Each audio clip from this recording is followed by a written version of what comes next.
आमच्या गावात शक्तीपीठ गेलाच नाही पाहिजे। जर गेला तर आम्ही काय खायचं, आमच्या भावांनी काय घ्यायचं? जर नाही गेला तर बाय चान्स जर शिकवायचं कशावर? जर शक्तीपीठ गेला पैशांनी शिकवलं, पण जर तितक्यातच शेती केली तर तेवढेच पैसे जास्त येतील आणि त्याच पैशांवर माझ्या भावांना शिकवता आले। आणि जर माझ्या भावाला नाहीच नोकरी लागली तर तो शेती करून जगू शकतो, पण जर गेला तर त्याने काय करायचं, कोणाच्या तोंडाकडे पाहायचं? आणि आम्ही पण कशाच्या जीवावर शिकायचं? तर ते पैसे आले आणि नाही कुठे जमीन भेटली तर तुम्ही आम्हाला जमीन देणार आहात का?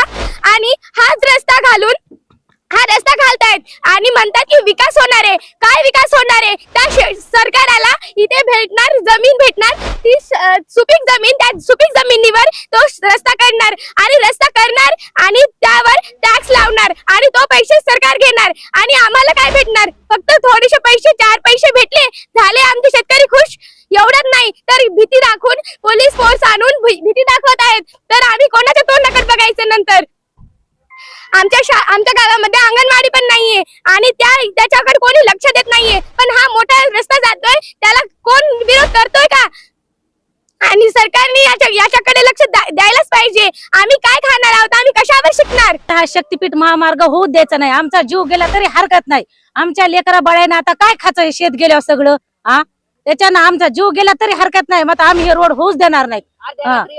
अर्ध्या रात्री कोणत्या टायमाची ड्युटी ह्याची? अर्ध्या रात्री 12 वाजता येऊन नोटीस देतात म्हणजे? कोणत्या टायमाची ड्युटी? तुमची ड्युटी सगळ्याची 10 वाजता चालू होती ना, आमच्या घरात ड्युटी याची 12 वाजता कोण्या टायमाची यायची? काय म्हणून शेतकऱ्याचा अर्ध्या रात्री दार ठोकिता तुम्ही? आज माझे मिस्टर वारले तर उद्याच्याला आम्ही सगळे शेत गेले, मी कायच्या जीवावर खाचं काय खाचं? हा आज आमच्या लेकरा बाळांना काय खाचं तुम्हाला शेती दिल्यावर सगळी? सांगा आमची मागणी एवढीच आहे की आमचा जीव गेला तरी हरकत नाही, मग आम्ही हे रोड होऊच देणार नाहीत। शक्तीपीठ महामार्ग रद्द झालाच पाहिजे। त्या सरकारला सांगा की शेतकऱ्यानं काय याच्या जीवावर जगायचं आणि काय खायचं? राजकीय कारस्थान, लोकशाहीची हुकुमशाही करून हा शेतकरी रोजाचा काढताय रोड। कोण आहे? देवेंद्र फडणवीस। काय करते देवेंद्र फडणवीस?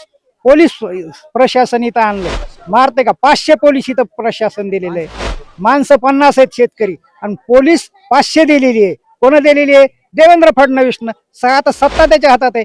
पहिली निजामशाहीची हुकुमशाही होती, तशी ही हुकुमशाही आज कोण चालवायले? देवेंद्र फडणवीस चालवायला आहे। ही नीती आहे का? न्याय नीतीनं चालवणं काहीतरी।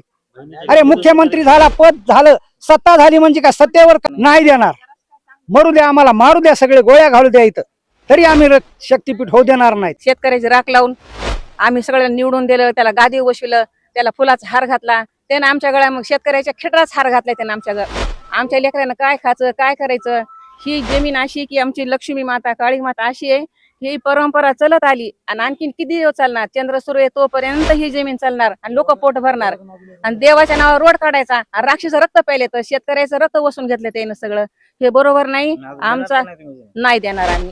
जीव गेला तरी बी गोळ्या घाल म्हणा त्याला इथं येऊन आणि मग जमीन घे म्हणावं त्याला, आम्ही जमीन देणार नाहीत।